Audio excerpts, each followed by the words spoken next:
while we're here, so we kind of have to figure out what's going on. But I threw his wallet out the window.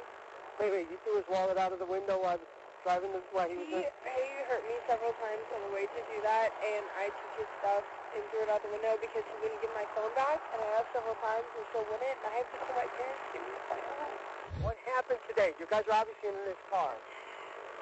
He's like, I don't know, he hit me a couple times. While you were in the car? Yeah. You just heard the police dash cam from Johnny Manziel's alleged domestic altercation with his girlfriend Colleen Crowley. Christine Brennan wrote a column for USA Today Sports about this incident, in which she argued that based on NFL policy and the evidence we have from the situation with his girlfriend, Johnny should already be placed on the exempt list. When on the exempt list, players receive paid leave. According to Brennan, this list is exactly where Manziel belongs. Here's the NFL policy on paid leave. An individual may be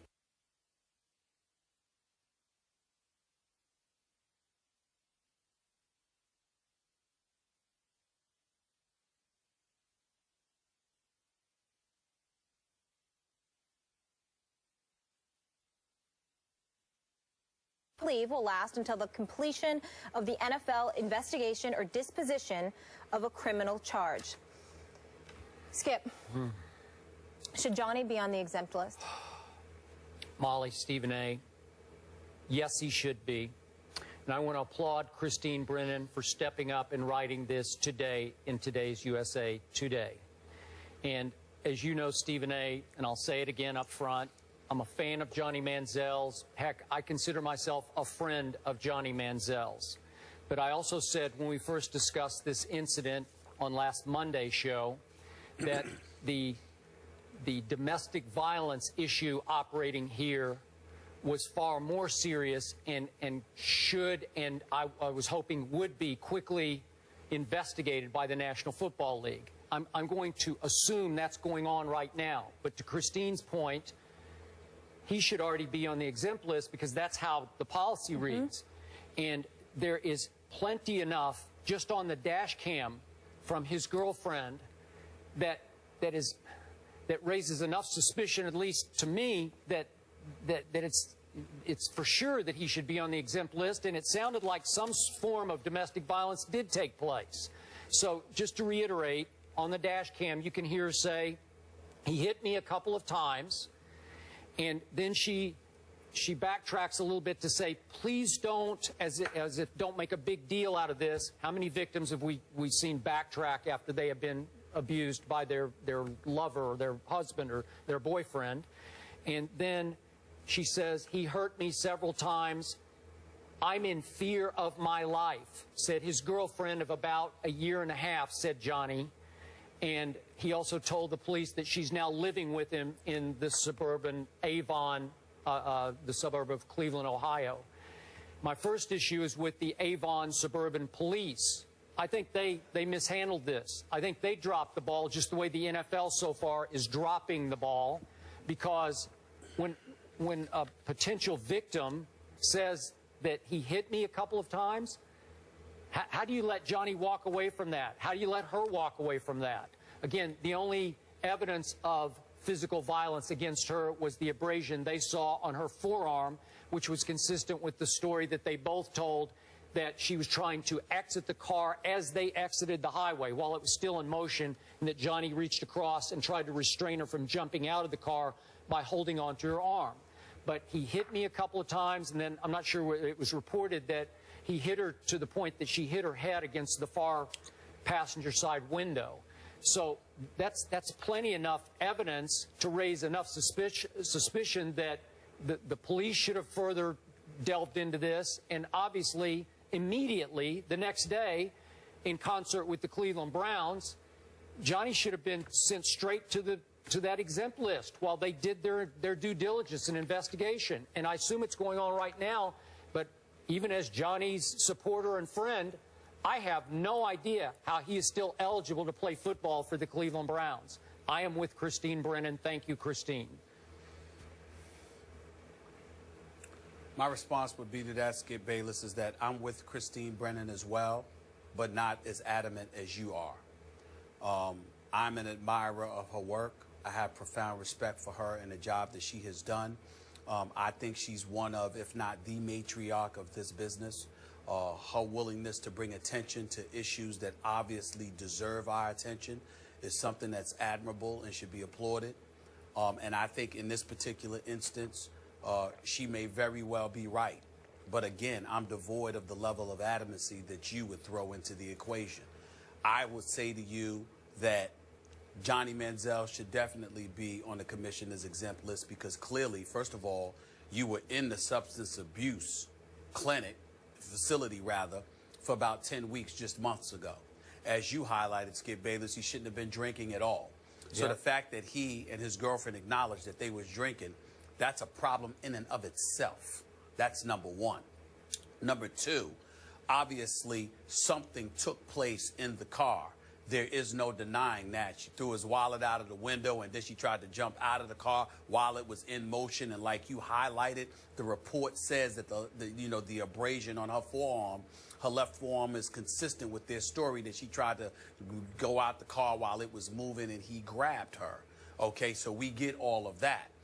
So I understand that. And the fact is that based on that, combined with the alcohol, combined with the fact that she has levied an accusation saying that he hit her a couple of times, I would say to you that based on that alone, Christine Brennan is absolutely right. According to the new domestic violence policy that the NFL has implemented, where they highlight some of these hints and some of these nuggets of information that could contribute to the belief that there is a problem and that would warrant somebody being on the exempt list, I definitely think it's an apropos position for the Cleveland Browns, for the NFL itself to take in this matter. So in that regard, I do agree. The reason that I would say it's devoid of the level of vehemence or the level of adamancy that you had and you brought to the equation is this. Somebody out here needs to speak up for men who would never put their hands on women. And I think that we have gotten to a point in our society where the mere accusation is enough to convict somebody in the court of public opinion. And that's where I jump off the boat. I'm not saying that's the case with Johnny Manziel, but our willingness to broach this subject and every subject like this, we are quick to sit there and come across, not this show, but I'm talking about as a society in this day and age, to attach such a strong level of guilt. And I'm not saying that's wrong, because we've been educated and we've learned that 85% of the victims of domestic issues, domestic violence, happens to be women. My response is there's 15% that involves men who are victims. We don't talk about that. There are men who have been lied on. We don't talk about that. We all know. And let's reiterate for the public at large. You a man, you got no business putting your hands on a woman. Period. You're wrong to do it. You should be arrested. You should be in jail. You should be treated like the criminal you are because you've got no business. I can say that because I've never put my hands on a woman in my life, and I don't believe any man should. Let's be clear about that. But I've also run across cases covering professional sports over the last 2+ decades where there's a few, not many, because there's far more villains than victims, but there are a few who have been lied on.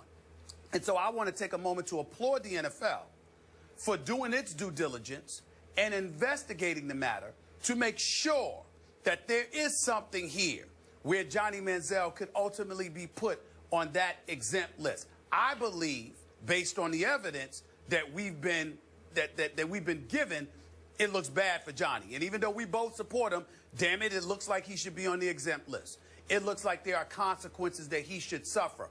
But that's just us on the outside, just looking at what's been reported. The NFL have specialists on this matter who will go to the scene, who will investigate the nuances of what took place, all the particulars, and they will draw their own conclusion. I do agree that it is something that should be done quick, fast, and in a hurry, and we should have a decision before this Sunday's game. There's no doubt about that.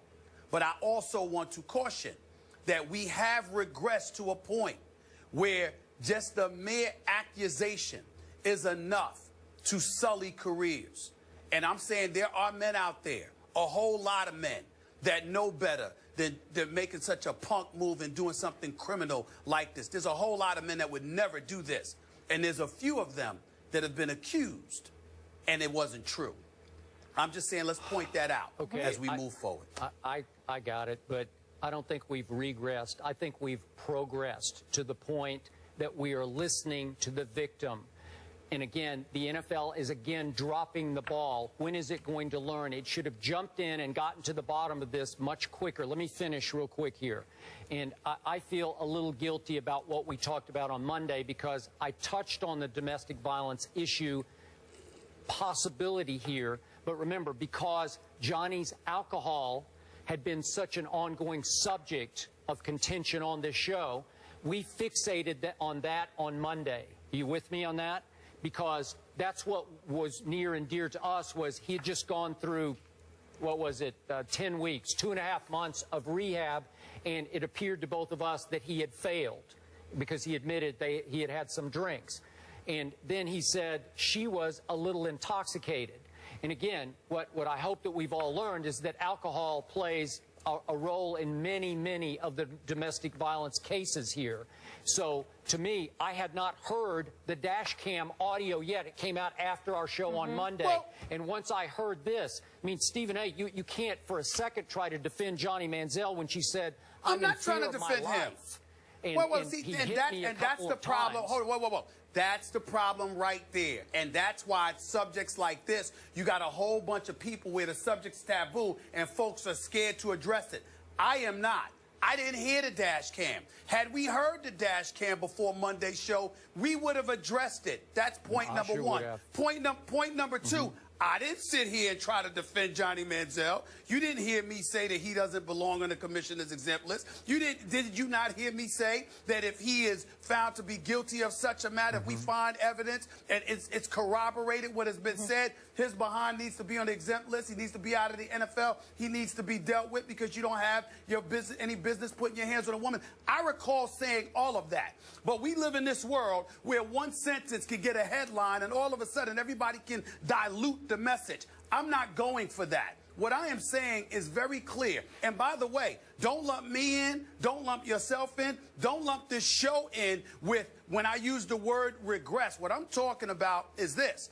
I'm talking about there are a few folks out there that are not guilty of such things. So you've never put your hands on a woman. I know I haven't. We know plenty of men who haven't. Let's make sure that we disseminate that message while recognizing that there are abundance of women out there who have been victimized. They do deserve the attention. Okay. They do deserve us bringing attention to that. But the point is that in the process of doing all of that, we have gotten to a point where the leagues itself, Christine Brennan pointed out in her article, the NFL has done its due diligence. We said nothing about the National Hockey League. I brought it up months ago. Nobody has said anything about the National Hockey League and a level of due diligence they have refused to put towards the issue of domestic violence, how the Major League Baseball was late to the party because this had been going on in baseball for the last quarter century, but all of a sudden when it comes to the National Football League, and God forbid if it were the NBA, we would be all over it. I pointed that out weeks ago. So it's not us that hasn't brought attention to it.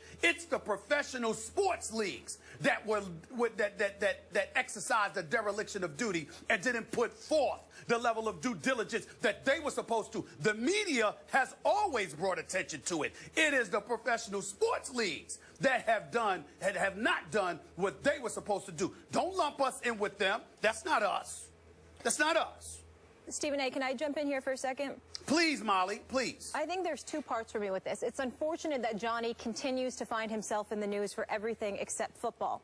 And I fear that this could be his last stop with the Browns. And I think the league has been given him a lot of chances and very patient with his off-the-field issues. Again, I look at both sides of the situation. This is a societal issue, not solely an NFL issue, but pertaining to Johnny in this situation with his girlfriend. The NFL's beefed up their staff, their discipline, their policy.